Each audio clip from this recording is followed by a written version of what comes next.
राजनीति में एक बड़ा सियासी टकराव उस वक्त सामने आया जब कांग्रेस सांसद प्रियंका गांधी वाड्रा ने केंद्र सरकार पर गंभीर आरोप लगाए। उन्होंने कहा कि लोकसभा में सीटें बढ़ाने और महिला आरक्षण को जोड़कर सत्ता में बने रहने की साजिश रची गई थी। उनका दावा है कि ये कदम महिलाओं के अधिकारों के लिए नहीं बल्कि परिसीमन के जरिए राजनीतिक लाभ लेने के लिए था।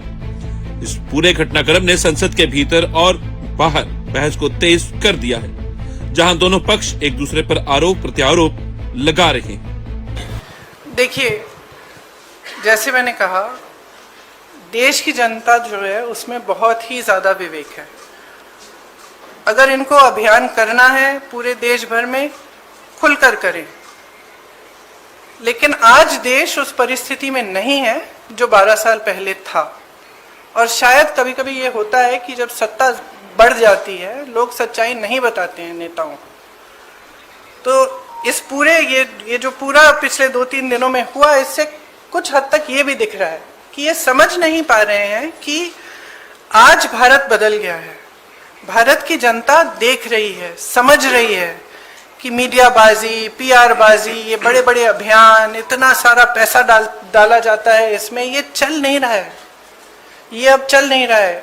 कल बार बार अमित शाह जी कह रहे थे, आदरणीय अमित शाह जी कह रहे थे कि हमारी बातों पर भरोसा करिए। कोई भरोसा नहीं कर रहा है।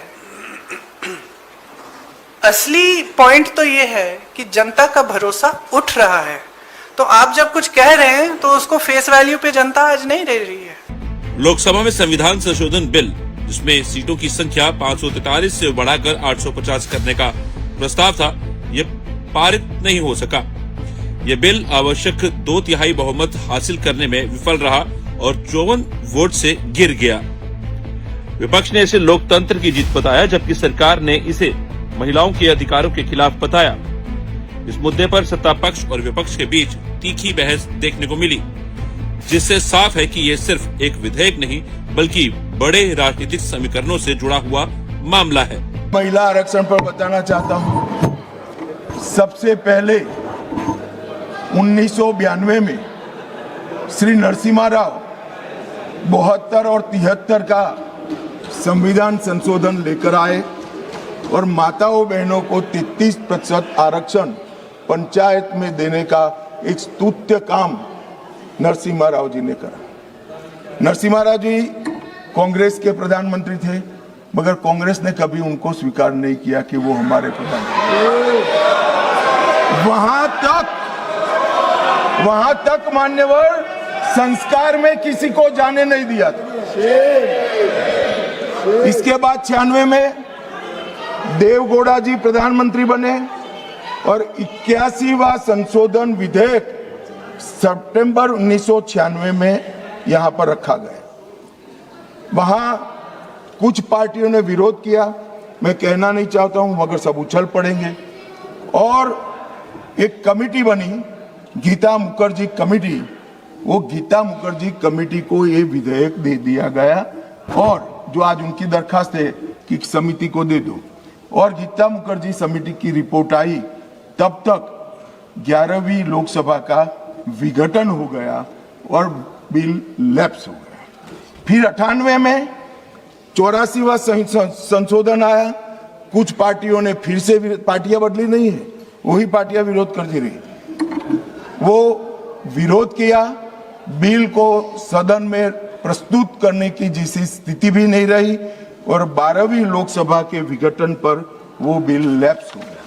मान्यवर 99 से 2003 में 85वां संविधान संशोधन विधेयक आया, फिर से उसी पार्टियों ने विरोध किया और बिल लैप्स हो गया।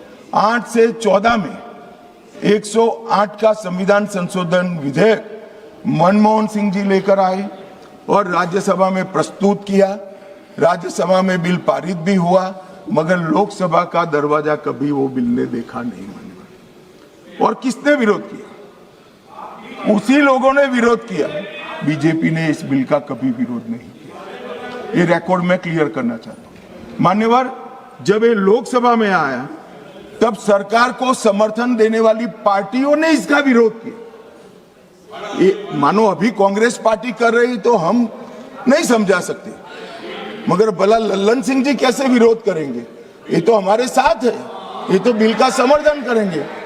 मान्यवर कांग्रेस पार्टी के समर्थक पार्टियों ने मनमोहन सिंह सरकार का ये बिल का विरोध किया। इसका स्पष्ट अर्थ है कि सरकार के इशारे पर सरकार के हिस्सा बनी हुई पार्टियों ने लोकसभा में ये बिल को पेश नहीं। प्रियंका गांधी ने अपने बयान में ये भी कहा कि सरकार महिलाओं के नाम पर राजनीतिक लाभ लेना चाहती थी। उन्होंने आरोप लगाया कि अगर ये बिल पास हो जाता तो सरकार खुद को महिलाओं का मसीहा बताती और अगर नहीं होता तो विपक्ष को महिला विरोधी साबित करने की कोशिश करती। उनका कहना है कि महिलाएं अब जागरूक है और इस तरह की राजनीति को समझती हैं। इस बयान ने महिला आरक्षण जैसे संवेदनशील मुद्दे को और ज्यादा राजनीतिक बना दिया।